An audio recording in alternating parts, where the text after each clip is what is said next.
How to fix Instagram new stylish font features not showing problem. So if you want to fix the Instagram new stylish font features not showing, then what you need to do is first, let's open up the Instagram application.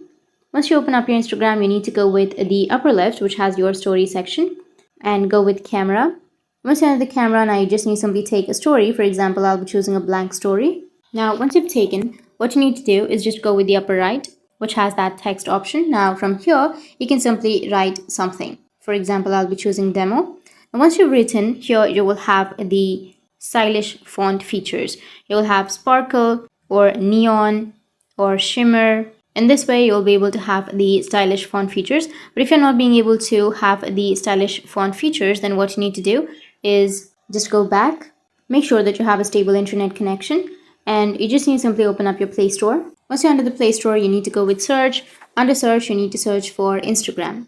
Once you search for Instagram, if you have any updates under your Instagram, then you just need to simply go and update. And once you've updated, you'll have your stylish font.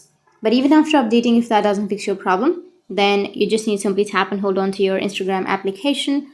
Go with the app info. Once you're under the app info, you need to go with storage and cache. Go with clear cache. Once you clear your cache, then your problem might be fixed. But if that still doesn't, then you just need to simply uninstall your Instagram application. Once you uninstall, you need to again install it from your App Store or your Play Store, and your problem will be fixed. So that's how you can fix your Instagram new stylish font features not showing problem. And if you have any questions, feel free to comment below. Thanks for watching.